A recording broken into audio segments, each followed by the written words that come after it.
অর্থাৎ সেই মেয়েটি বিচার পাক, যিনি নির্যাতিতা হয়েছেন এবং মায়ের কোল ছেড়ে চলে গেছেন, আসলে ব্যাপারটা তা নয়, পেছনে কোনো রাজনীতির খেলা আছে। তাই এতটা সময় লাগছে এত কিছু চিন্তা ভাবনা করতে।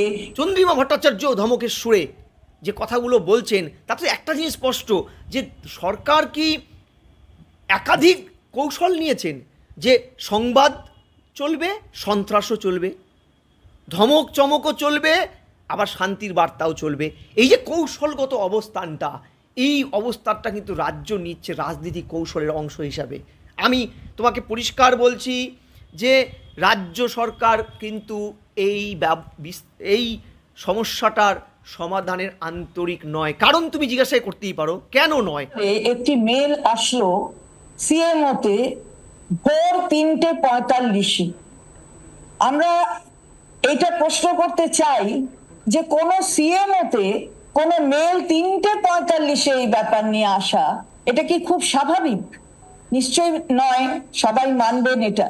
তাহলে কি এর পেছনে কোনো রাজনীতি লুকিয়ে আছে? পোস্টমর্টমের যে নিয়মটা, সেখানে তো পরিষ্কার বলা ছিল যে কোনোভাবেই কোনো অঙ্কেই আপনি বা আপনার সরকার পোস্টমর্টম ভোর 4টের সন্ধে 4টের পরে করতে পারবেন না। সেক্ষেত্রে সেটা করতে গেলে আপনাকে ডিসি বা এসপি লেভেলের কারো স্পেশাল পারমিশন লাগবে, তারও একটা প্রভিশন আছে। যদি সেখানে একটা আনঅ্যাভয়েডেবল সিচুয়েশন তৈরি হয়, আমি তার অর্ডারটা দেখাতে পারি আপনাকে। তাহলে সেইটা যখন করা হলো বেআইনিভাবে একটা তালা থানা একজন সামান্য ওসি নিজের এখতিয়ারের বাইরে গিয়ে, কই সেটাকে আপনি তো একবার দুর্নীতি বললেন না, আপনি তো সেটাকে অরাজনৈতিক ইস্যু বলে এখনও চুপচাপ আছেন। কই তালা থানার ওসিকে তো আপনার পুলিশ ডাকেনি লালবাজার, এটা তো সুপ্রিম কোর্টের ইয়েতে চলছে না মামলাটা। তারপর আজকে 3:21 অথবা 3:23 মাননীয় মুখ্য সচিব একটা মেল করে 6টায় আসবার কথা বললেন, অর্থাৎ প্রায় 2.5 ঘন্টা আগে এই মেল গেছে আসার জন্য। 6টায় আসবেন 12 থেকে 15 জন প্রতিনিধি, তারা আসতে পারেন। আপনি যে 15 জনের কথা বলেছেন, কোন কয়েকটা 15টা কলেজ, আপনার প্রশাসন কোন কলেজগুলোকে ডাকবে প্রায়োরিটির ভিত্তিতে, এইটা ডিসাইড করবে কে? এই যে ভয়ানক ঘটনাটার তিনি হজম করতে বলছেন, উৎসবে ফিরতে বলছেন, উৎসবের আঙ্গিনায় আসতে বলছেন, আমি বলছি আপনাকে যে ঠিক একই কায়দায় কিন্তু হিটলারও বলেছিলেন ব্যাক টু কিচেন মহিলাদের উদ্দেশ্যে, ওমেন্সদের উদ্দেশ্যে, ওমেন্স ব্যাক টু কিচেন।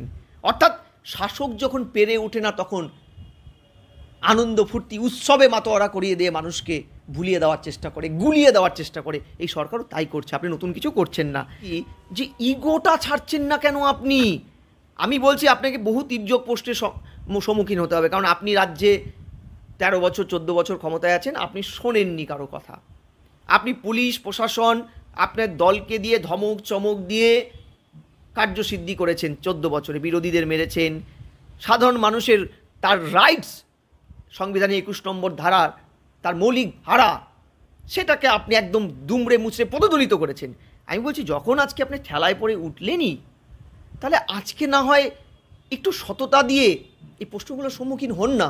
মানুষ ইতিহাসে আপনাকে স্মরণাক্ষরে স্থান দেবে। যেই স্বতঃস্ফূর্ত গণ আন্দোলনটার অভিমুখ ঘোরাতে রাজ্যের মুখ্যমন্ত্রী, স্বাস্থ্যমন্ত্রী, স্বাস্থ্য প্রতিমন্ত্রী, প্রত্যেকটা স্তরের নেতা, তাদের মুখপাত্র কুণাল ঘোষ, এবং আমি কুণাল ঘোষের নাম শুধু কেন একা বলবো, প্রত্যেকটা স্তর ধমক চমক বিভ্রান্তিমূলক কথা, ইভেন এই পুলিশ প্রশাসনকেও পর্যন্ত লাগিয়ে দিয়েছে সরকার।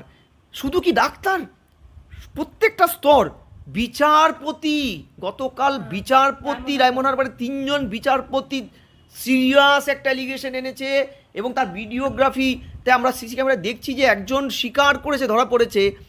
এবং আরও সিরিয়াস যে পুলিশ অফিসার, সম্ভবত কমলেশ নামক কোনো একজন অফিসার,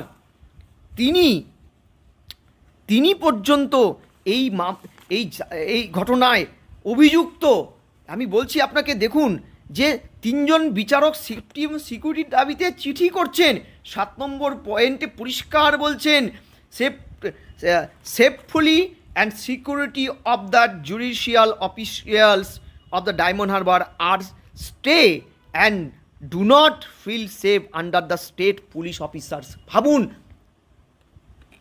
তারা বলছেন আমরা রাজ্যের পুলিশের আন্ডারে তারা সেফ ফিল করছেন, অফিসারের আন্ডারে, কারণ এখানে কুমারেশ দাস নামক একজন পুলিশ অফিসার, তিনি এই দুষ্কৃতীদের পাঠিয়েছেন লাইট কেটে দিয়ে ওদের আবাসনে হামলা করার জন্য। আপনি কোথায় দাঁড়িয়ে আছেন? এখনও একজন অ্যারেস্ট হওয়ার ঘটনা আপনি জানেন ওই ঘটনাটায়? তাহলে রাজ্যে বিচারপতিরা যখন সন্ত্রস্ত, ভীত, বলছে আমরা পুলিশ অফিসারকে ভরসা করতে পারছেন, ল মেকারদের, সরকার কিন্তু একটাবারের জন্য এই সমস্যাটার সমাধানের আন্তরিকতা দেখায়নি। না ধর্ষণ কাণ্ডটা দিনের আলোয় সত্যতা আনার, কিংবা ওই ধর্ষণ এবং খুন থেকে বৃহত্তর যে কনস্পিরেসি এবং তারপরে যে তার সাথে রিলেটেড বলছি, যে দুর্নীতির বিশাল চক্রটা একে একে বেরিয়ে আসছে, সেই ব্যাপারটাই কিন্তু রাজ্য প্রশাসন, রাজ্য সরকার, মুখ্যমন্ত্রী একটা বারের জন্য আন্তরিকভাবে তারা চায়নি এই বিষয়গুলো এক্সপোজ হোক। আমি গত প্রায় 48 ঘন্টা হতে চলল এই যে জুনিয়র ডাক্তারদের দ্বিতীয়বার ধর্না, একটাবার লালবাজারের জন্য হয়েছিল, 22 ঘন্টা পরে দেখা করেছিলেন, সেই 22 ঘন্টা পরে দেখা করলো, কিন্তু 22 ঘন্টা ওদেরকে বসিয়ে রাখলো জেদ। আর এবারের যে ধর্নাটা, সেখানে রাজ্য প্রশাসনের আমি ভূমিকাটা দেখছি। দেখো, রাজ্য অভিভাবক, তো রাজ্য সরকার অভিভাবক, মুখ্যমন্ত্রী অভিভাবক, আর এই ছোটো ছোটো বাচ্চা ছেলে মেয়ে, তোমার আমার বাড়ির ছেলে মেয়ে, এ রাজ্যে সম্পদ যারা, এই জুনিয়র ডাক্তাররা, তারা মানে 7300 জন, ক্ষুদ্র ভগ্নাংশ টোটাল ডাক্তারের, সেই ডাক্তাররা 5 দফা দাবি রেখেছেন। তুমি বলো এই দাবিগুলোর মধ্যে একটা দাবি তুমি একজন সাংবাদিক, তোমার কি কোথাও অনৈতিক মনে হয়েছে? যে তারা বলছে এন্টার কনস্পিরেসির সাথে স্বাস্থ্য সচিব, CP, joint CP, CP north, DC north, DC central, এরা ওতপ্রোতভাবে যুক্ত। স্বাস্থ্য শিক্ষা সচিব ওতপ্রোতভাবে যুক্ত। দিনের আলোর মতো পরিষ্কার চিত্রটা সবাই জেনে গেছে, ছোট বড় আবাল বৃদ্ধ বনিতা রাজ্যের। তাহলে এদেরকে পদে বসিয়ে রেখে তো কোনো কাজ হতে পারে না। আমি জুনিয়র ডাক্তারদের কথা বলছি না। দেখো, আজ থেকে বেশ, সেই মনে আছে 2007-এর ঘটনা, যেই 2007-এ এই রাজ্যের মুখ্যমন্ত্রী, আমি তোমায় বলছি যে এ রাজ্যের মুখ্যমন্ত্রী নিজে দাঁড়িয়ে থেকে দাবি করেছিলেন, এবং সেই দাবিটা কিন্তু আমি এখনও বিশ্বাস করি যে তিনি সঠিক করেছিলেন, যে এ রাজ্যে স্বতঃস্ফূর্ত গণ আন্দোলন রিজানুর কাণ্ড, তোমরা রিজানুর কাণ্ডটা জানো, রিজানুর কাণ্ডের প্রসঙ্গে তৎকালীন বিরোধী দলনেত্রী, রাজ্যের মুখ্যমন্ত্রী এখন যিনি, তিনি বলেছিলেন ইনসাফ যদি দিতেই হয় তাহলে এতদিন ধরে যাদের বিরুদ্ধে অভিযোগ, মানে সিপি, জয়েন্ট সিপি, রাজ্যের মুখ্যমন্ত্রী তৎকালীন, তাদের পজিশনে রেখে কাজ করানো হচ্ছে কেন? তার মানে কি তারা প্রমাণ লোপাট করছে? এটা 2007-এর 14ই অক্টোবর, পুজোর ঠিক এই দুর্গাপুজো চলাকালীন। আমি বলছি যে মুখ্যমন্ত্রী যখন এই ঘটনাটা তিনি বলছেন, এবং সঠিক বলছেন, আমি আবার বলছি সঠিক বলছেন, যে এই যে বড় বড় পজিশনে থাকা মানুষগুলো যারা দ্বন্দ্বমূল্যের কর্তা, তাদের উপরে যখন বিশ্বাসযোগ্যতা তারা হারিয়ে ফেলেছে পদটার, এবং সেটা প্রমাণিত সত্য, হাইকোর্ট, সুপ্রিম কোর্ট বারবার তাদের ভার্ডিক্ট এই কথাগুলো বলছে, তাদের বিরুদ্ধে আঙুল তুলছে। নির্যাতিতার মা বলছেন ডিসি নর্থ তাকে টাকা দিতে চেয়েছে, এবং তার এগেনস্টে কিন্তু ক্ল্যারিফিকেশন ডিসি নর্থ বা সিপি করেননি। আমি বলছি এরপরে অন্তত তদন্তটা কমপ্লিট না হওয়া পর্যন্ত তো রাজধর্ম পালন করে এদেরকে সরিয়ে রাখা উচিত ছিল। অন্তত তিনি তো 2007-এ চাই দাবিটা করেছিলেন, এবং তৎকালীন রাজ্যের মুখ্যমন্ত্রী বুদ্ধবাবু কিন্তু একটাবার ওই দুর্গাপুজোর সময়, এই দুর্গাপুজোর সপ্তমীর দিন 17ই অক্টোবর সিপিকে সরিয়েছিলেন তৎকালীন বুদ্ধবাবু রাজধর্ম পালন করে, এবং ষষ্ঠীর দিন সরিয়েছেন, সপ্তমীর দিন, মহাসপ্তমীর দিন বাঙালির উৎসব, যে উৎসবে আজকে উনি বলছেন মাতোয়ারা হতে, নানলে কি সর্বনাশ হয়ে যাবে রাজ্যের অর্থনীতির, সেই যুগে কিন্তু একটাবারও বুদ্ধবাবু এই পুজো চলাকালীন এত বড় সিদ্ধান্ত নেওয়ার আগে একটাবারও তৎকালীন বিরোধী দলনেত্রী এবং তার দল এবং সর্বোপরি বাংলার সাধারণ মানুষকে বলেননি আপনারা এবার উৎসবে ফিরুন। তিনি রাজধর্মটা পালন করেছেন, তিনি সঠিক কাজ করেছেন, বিরোধী নেত্রী থাকাকালীন তিনিও সঠিক কাজ করেছেন। আমি তোমায় বলি যে একটা আন্দোলন চলছে সংবিধানের 19-এর বি ধারায়, স্বতঃস্ফূর্ত এই গণ আন্দোলন উইথাউট আর্ম এটা করার অধিকার সুপ্রিম কোর্ট তাকে দিয়েছে 1973 সালের সেই বিখ্যাত সুপ্রিম কোর্টের হেমন্তলাল কেসে স্পষ্ট বলা আছে, এটাতে আইনি কোনো জটিলতা নেই। তাহলে রাজ্যের মুখ্যমন্ত্রী একবার বলছেন আমি নিঃশর্ত আলোচনা চাইছি, অর্থাৎ সংবাদ দিচ্ছেন তিনি নিঃশর্ত আলোচনার। আবার তিনি যখন বলছেন আমি যখন কথা বলবো এই ইস্যুতে আর কোনো নেতা মন্ত্রী আমার দলের কেউ কথা বলতে পারবে না, সবাইকে সেন্সার করে দিয়েছেন। তারপরও তুমি দেখো লাস্ট 24 ঘন্টায় গতকাল হুমায়ুন কবির, যাকে আমরা ভালো ওনার নামটা হুমায়ুন কবির কিন্তু আমরা বলি হুমকি কবির, এবং তার দলের কাউন্সিলর, এবং কালকে চন্দ্রিমা ভট্টাচার্য ধমকের সুরে যে কথাগুলো বলছেন তাতে একটা জিনিস স্পষ্ট যে সরকার কি একাধিক কৌশল নিয়েছেন, যে সংবাদ চলবে, সন্ত্রাসও চলবে, ধমক চমকও চলবে, আবার শান্তির বার্তাও চলবে। এই যে কৌশলগত অবস্থানটা, এই অবস্থানটা কিন্তু রাজ্য নিচ্ছে রাজনীতি কৌশলের অংশ হিসাবে।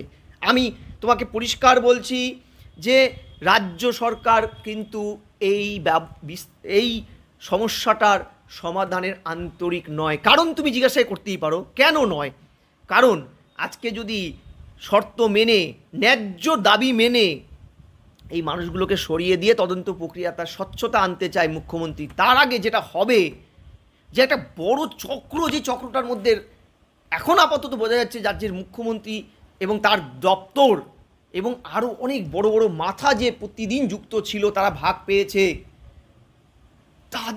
তারাও ধরা পড়ে যেতে পারে। এইটাই মুখ্যমন্ত্রীর ভয়। তাই এই ভয় থেকেই এই আলোচনাটায় তার কোনো বাধা নেই। বাধাটা হচ্ছে ওই যে লাইভ স্ট্রিমিং। নাহলে 2019 সালে এই লাইভ স্ট্রিমিং করালেন, 30 জন প্রতিনিধিকে নিয়ে নিজে স্বয়ং বসলেন, তার তখন বাধা রইল না এই জুনিয়র ডাক্তারদের সাথে আলোচনায়। আজকে তার বাধাটা কোথায়? বাধাটা লাইভ স্ট্রিমিংয়ের। হাজার হাজার ঝাঁকে ঝাঁকে বিভিন্ন প্রশ্ন আসবে। দ্বিতীয়, তিনি কেন 15 জনের কথা বলছেন? প্রতিনিধিত্বমূলক আইন আমাদের ভারতবর্ষের সংবিধানে আছে, যেখানে রিপ্রেজেন্টেশন করা হয় জাতি, ধর্ম, বর্ণ, তাদের সংখ্যার ভিত্তিতে। রাজ্যের মুখ্যমন্ত্রী কোনোদিন এদের সাথে বসে না, এদের কষ্ট দাবি দাওয়া, আমাদের শিক্ষকদের দাবি দাওয়া বসে না। আজকে ঠেলায় পড়ে বেড়াল গাছে উঠেছে, এবার ঠেলায় পড়ে যখন আপনি উঠলেনই, তখন অন্তত এ যাত্রায় ওদের প্রত্যেকটা কলেজে যেখানে যেখানে জুনিয়র ডাক্তার আছে 26টি, যেই কলেজগুলোর প্রত্যেকটারই কিছু কমন সমস্যা আছে, আবার প্রত্যেকের আবার ইন্ডিভিজুয়াল ভয়ানক ভয়ানক সমস্যা আছে, যেখানে তাদের রিপ্রেজেন্টেশনটা প্রত্যেকের না হলে অন্তত একজন করে তারা এই সমস্যাগুলো আপনার সামনে তুলে আনতে পারবে না। এটা আপনাকে বুঝতে হবে আপনার প্রশাসনের। দ্বিতীয় আপনি যে 15 জনের কথা বলেছেন, কয়েকটা 15টা কলেজ আপনার প্রশাসন কোন কলেজগুলোকে ডাকবে প্রায়োরিটির ভিত্তিতে, এইটা ডিসাইড করবে কে? শহর কলকাতার সব কলেজ, নাকি মফস্বলের কলেজ, নাকি মিশ্রিত হলে পরে কোনগুলো? এইটা সিদ্ধান্তটা কে নেবে? জুনিয়র ডাক্তাররা নাকি আপনার প্রশাসন? নিলে কিসের ক্রাইটেরিয়ার বেসিসে নেবে? এটা আমার একটা প্রশ্ন রইল। আপনার দলের লোকজন এখন মাঝে মধ্যে বলছে 83-তে নাকি জ্যোতিবাবু শোনেননি, জুনিয়র ডাক্তারদের মেরেছেন। হ্যাঁ, একদম তিনি স্বৈরাচারী কাজ করেছিলেন, তার পরিবর্তেই তো আপনাকে প্রশাসনে বসানো হয়েছে, বহু প্রতীক্ষিত পরিবর্তন আনা হয়েছে। আপনি ভুলে যাচ্ছেন এ রাজ্যেই আরেকজন মুখ্যমন্ত্রী সিদ্ধার্থ শঙ্কর রায়, যার কালো ইতিহাসটা আমরা আজও ইতিহাসে মানে স্বর্ণাক্ষরে নয়, ওটা কালো অক্ষরে স্মরণ করি। তিনি কিন্তু রোটান্ডায় জুনিয়র ডাক্তারদের নিয়ে বসেছিলেন। তো কই আপনার দলের নেতারা এই উদাহরণগুলো তো দেন না তো। আমি বলছি যে এখানে এমন একটা ভয়ের পরিস্থিতি, আপনার দলের নেতারা কত ভয়ানক ভয়ানক কথা বলছে বলুন তো। বলছেন ভোর 3:45 কেন মেল করলো, ওটা রাজনীতি। আমি বলছি একদম ঠিক। আপনার 24 ঘন্টা যে দপ্তরটা আপনার মুখ্যমন্ত্রীর, আমি যতদূর জানি সেই দপ্তরে ভোর 3:45 এই ছেলেপেলেগুলো মেল করেছেন আপনি বলছেন। আমি বলছি না, তথ্যটা একটু বিকৃত হচ্ছে। তারা 1 ঘন্টার মধ্যে মেলটা করেছেন বিকালে মুখ্য সচিব, স্বাস্থ্য সচিবকে বলেছেন আপনার রাইটস নেই, আপনার পদত্যাগ চাইছি, দিতে পারেন না। ফলে তারা রেসপন্স করেছেন। পাল্টা আপনার মুখ্য সচিব যখন রেসপন্স করেছে, তাদের উত্তর দিতে লেট নাইট হয়েছে, ভোর হয়ে গেছে। তারা ওই খোলা আকাশের নিচে, তাদের তেমন গেজেটসের ছিল না বা কোনো কারণে হয়েছে। আমি বলছি সেটা যদি রাজনীতি হয়ে থাকে, সেটা যদি কোড অফ কন্ডাক্ট ব্রেক হয়ে থাকে, তাহলে ম্যাডাম মাননীয় ভারত সরকারের 2021-এর স্বাস্থ্য দপ্তরের নোটিফিকেশন এবং আপনার রাজ্যের 2019-এর যে পোস্টমর্টমের যে নিয়মটা, সেখানে তো পরিষ্কার বলা ছিল যে কোনোভাবেই কোনো অঙ্কেই আপনি বা আপনার সরকার পোস্টমর্টম ভোর 4টের সন্ধে 4টের পরে করতে পারবেন না।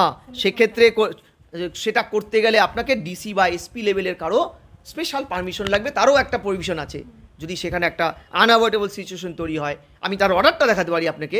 তাহলে সেইটা যখন করা হলো বেআইনিভাবে একটা তালা থানা একজন সামান্য ওসি নিজের এখতিয়ারে বাইরে গিয়ে, কই সেটাকে আপনি তো একবার দুর্নীতি বললেন না, আপনি তো সেটাকে অরাজনৈতিক ইস্যু বলে এখনও চুপচাপ আছেন। কই তালা থানার ওসিকে তো আপনার পুলিশ ডাকেনি লালবাজার, এটা তো সুপ্রিম কোর্টের ইয়েতে চলছে না মামলাটা।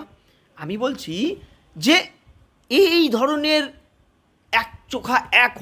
এক চোখা হরিণের নীতিটা আপনার প্রশাসন কবে ছাড়বে?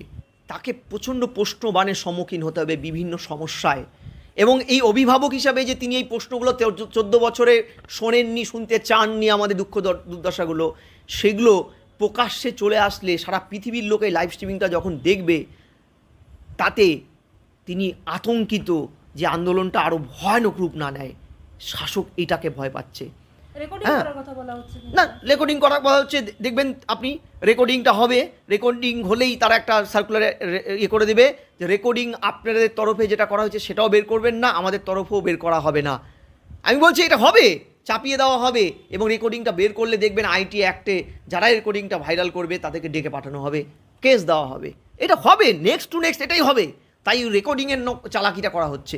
আপনি বলছেন, দেখুন কত ধরনের প্রশ্ন আপনার দপ্তরের রিপোর্ট নিয়ে কপিল সিব্বল সুপ্রিম কোর্টে প্রথমেই পেশ করলেন, 23 জন নাকি মারা গেছে, তিনি নাকি বিভিন্ন সংবাদপত্র বা অন্যান্য সোর্স থেকে পেয়েছেন। সোর্সটা দেখাননি, কোনো কাগজ দেখাননি, কোনো সরকারি অর্ডার দেখাননি। আপনার দপ্তরকে নিয়ে আপনি, নিগম সাহেবকে নিয়ে আপনি তারপরে প্রেস কনফারেন্স করলেন, আপনিও সংবাদপত্রকে উদ্ধৃত করলেন। অর্থাৎ এই 23 জন মারা যাওয়ার যে গল্পটা ফাঁদা হলো, সেটা সংবাদপত্র রিপোর্টের ভিত্তিতে। আমি বলছি যে এই 23 জন যে মারা গেছে সংবাদপত্র রিপোর্ট আপনি বিশ্বাস করছেন, তাহলে ঠিক এই সংবাদপত্রই তো কোভিডের সময় রিপোর্ট করেছিল কোমরবিডিটি বা টাইম টু টাইম ডেঙ্গু মৃত্যু নিয়ে যে সঠিক তথ্যগুলো সংবাদপত্র বের করে ফেলে, আপনারা সেটাকে ধমকে চমকে বলেন না ওটা মিথ্যে কথা। তাহলে একই স্বাস্থ্য দপ্তর একটা ইস্যুতে সংবাদপত্রের উপরে ভরসা রাখছে, আরেকটা ইস্যুতে বলছে সংবাদপত্র বিকৃত তথ্য দিচ্ছে, মেলাইন করছে আমার সরকারের স্বাস্থ্য দপ্তরকে। কেন? তাই না? প্রশ্ন থাকবে তো। স্বাস্থ্য দপ্তরের প্রথম চিঠিটা বা দ্বিতীয় চিঠিটা বা আজকের চিঠিটা, এই যে চিঠিগুলোতে বলা হচ্ছে 15 জন আসবেন, লাইভ স্ট্রিমিং হবে না, অমুক হবে না, এগুলো কি শর্ত নয়? শর্ত নয়। আপনার দলের নেতা মন্ত্রীরা সুপ্রিম কোর্টের অর্ডারকে উদ্ধৃত করে বলছে, সুপ্রিম কোর্ট নাকি বলেছে যে কাজে ফিরতে হবে, না হলে সরকার নেবে। একদম ঠিক বলেছে, কিন্তু ম্যাডাম অর্ধসত্য। সুপ্রিম কোর্ট আরেকটা কথা বলেছে যে সেফটি অ্যান্ড সিকিউরিটির মেজার্সটা নেওয়া। আমি আপনাকে বলছি 1990 বা 91 এই সময় মাদ্রাস হাইকোর্টের একটা এআইআর ছিল, সেখানে মাদ্রাস হাইকোর্ট 223 পৃষ্ঠার যে আইন অর্ডারটা দিয়েছিল, তাতে একটা কথা ছিল, order which is being capable of more than one meaning can't be consider as contempt. আমি বলছি আদালত অবমাননার সংজ্ঞাটা পরিষ্কার বলে দিয়েছিল সেদিন, যে তার মানে এখানে যখন দুটো শর্ত আরোপিত হয়েছে মাননীয় সুপ্রিম কোর্টের দ্বারা, তার প্রথমটা ছিল law and order situation, safety and সিকিউরিটিটা এনশিওর করবে স্টেট গভর্নমেন্ট, সেটা স্যাটিসফাই হলেই রাজ্যের জুনিয়র ডাক্তাররা ফিরবে কাজে। তাহলে আপনি প্রথম শর্তটা তো মানলেনই না। আপনি কয়েকটা সিভিক ভলেন্টিয়ারকে ছড়িয়ে দিয়ে আপনি বা সেন্ট্রাল ফোর্সকে ইয়ে করে দিয়ে আপনি বলছেন ওদের সিকিউরিটি কমপ্লিট আমার। আর প্রথম শর্তটা না মানার পরেও মাননীয় হাইকোর্টের পুরনো আইনটাকে না উদ্ধৃত করে আপনি জনগণকে উস্কে দেওয়ার যে খেলাটা খেলছেন, যে এরা নাকি কন্টেম্পট অফ কোর্ট করেছে। আপনি জানেন তো যে আপনার ওই শর্তটা ফুলফিল না হলে এরা কাজে না ফিরলেও কন্টেম্পট অফ কোর্ট হবে না, সুপ্রিম কোর্টে কন্টেম্পট অফ কোর্ট হবে না, আদালত অবমাননা হবে না। তাহলে এই যে একটা বিভ্রান্তি ছড়ানো, একটা সম্পদ একটা শ্রেণীর সাথে একটা শ্রেণীকে লড়িয়ে দেওয়া। আজ আপনি বলুন তো, এই যে 48 ঘন্টা প্রায় হতে চললো ডাক্তার ভাইরা যে বসে আছে, সমাজের কত দরিদ্র অংশ ডেলি আনা ডেলি খাওয়া লোকজন কিভাবে ঝাঁপিয়ে পড়ে এমন একটা অবস্থা করেছে যে ওই ডাক্তারদের কাছে খাদ্য উদ্বৃত্ত হয়ে গেছে। গতকাল ভোর 3:30টার সময় আমরা ওখান থেকে ফিরছি, দেখছি ভোর 3:30টায় গরম খিচুড়ি ডিস্ট্রিবিউট হচ্ছে। ভাবুন যে আবেগটা কনসোলিডেট হয়েছে, রাষ্ট্র চাইছে উৎসবের ছলে মানুষের রুজি রোজগারে লাথি মারছে আন্দোলন, এসব সেন্টিমেন্ট দিয়ে আন্দোলনটাকে ভাঙতে। আমি বলছি আন্দোলন আরও জোরালো থেকে জোরালো হয়ে গেছে। সমাজের সব স্তরের, সব অর্থনৈতিক স্তরের মানুষ তাদের রুজি রোজগারকে বিসর্জন দিয়ে ওদের পাশে দাঁড়িয়েছে। এই যে উদ্ভূত একটা জাতীয় আবেগ, মুখ্যমন্ত্রী কি এটা বুঝতে পারছেন না, বুঝতে চাইছেন না? রাজ্যের বর্তমান সরকার কৌশল নিচ্ছে। কৌশলটা হচ্ছে সংবাদ এবং সন্ত্রাসের। একদিকে তারা বলছে আলোচনা সুস্থ, আবার আরেকদিকে সন্ত্রাসের আবর্ত। আপনি বলুন, যেখানে মাননীয় সুপ্রিম কোর্টের অর্ডার আছে, মাননীয় সুপ্রিম কোর্টের 73-এর অর্ডার এবারও বলেছে এই রাজ্য সরকারকে প্রথম দিনের শুনানিতে শান্তিপূর্ণ কোনো জনগণের আন্দোলনকে, নাগরিক সমাজের আন্দোলনকে আপনারা পুলিশ প্রশাসন বা পার্টির ক্যাডার বা গুন্ডা দিয়ে প্রতিহত করবেন না।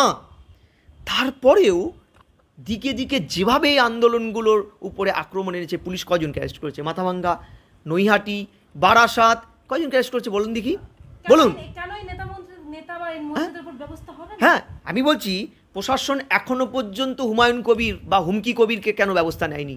আমি এখন শুনলাম আইএমএ তার বিরুদ্ধে মামলা করেছে, এফআইআর করেছে। রাজ্য পুলিশ কোথায় আপনার? হ্যাঁ, রাজ্য পুলিশ কোথায় আপনার? আপনার নির্দেশ তার মানে আসছে না, এটা আপনারই তৈরি করা খেলা। একদিকে আপনি একটা শ্রেণীকে বলছেন এদেরকে ধমকাও, সন্ত্রাসের আবর্ত, উস্কে দাও, মারো ওদেরকে।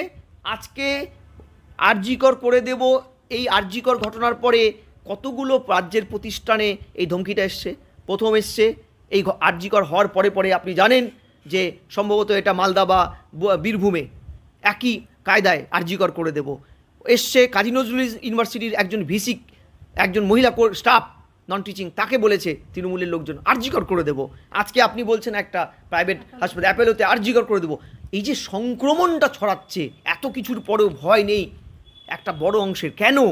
কারণ প্যারালাল যে তৃণমূলের নেতা মন্ত্রী ল মেকার এরা যে ধমকটা দিচ্ছে, এটা ইন্সপায়ার হচ্ছে এই ফ্রিঞ্জ এলিমেন্টগুলো। পুলিশ কার্যত ইনঅ্যাক্টিভ থাকছে, একটা ব্যবস্থা নেয়নি বলে কিন্তু এই শ্রেণীটা প্যারালালি এত বড় আন্দোলনের পরেও শিক্ষা নিচ্ছে না, বরং ইন্সপায়ার হচ্ছে আরজিকর করে দেবো এই ঘৃণ কথাটাকে উদ্ধৃত করতে। সন্ত্রাস, হ্যাঁ, ডায়মন্ড হারবার শুধু নয়, কত মডেল চাই আপনার? জেসিবি মডেল, আপনি চান অনুব্রত মডেল, আপনি চান শাহজাহান মডেলে ছড়াছড়ি, আপনি যেটা লাগাবেন লাগিয়ে দিন। আমি বলছি এই সন্ত্রস্ত ব্যবস্থা, বিচারপতিদের সন্ত্রস্ত করা, ভয় দেখানো।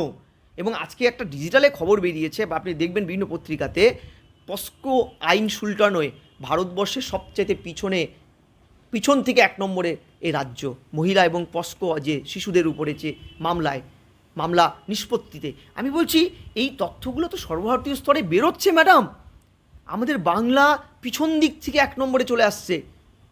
এটা কি আপনারও লজ্জা নয়? আপনার রাজধর্মের যে গ্রেট ফেলিওর, শুধু কি শুকনো কথায় আর কতগুলো অনুদানের উপরেই এই রিকভার হবে? হয়তো আপনি ভোটে জিতবেন, সে তো হাসরাত, তারপরে উন্নাও, সেখানেও গণধর্ষণের নারকীয় ঘটনা হওয়ার পরেও সেখানে তদানীন্তন শাসক দল বিপুল ভোটে জিতেছে। তাহলে এই জেতাটা কি জাস্টিফাই হয়েছে এই ধর্ষণের? হয়নি ম্যাডাম। আপনি বুঝুন, আপনি ধরুন, হালটা ভালো করে ধরুন, তা না হলে 168 এইচের 2 উপধারায় স্পষ্ট বলা আছে, 164 এইচের 2 উপধারায়, যে আপনি কালেক্টিভ রেসপন্সিবিলিটি নিয়ে পদত্যাগ করুন, অন্তত রাজ্যটা তো বাঁচবে।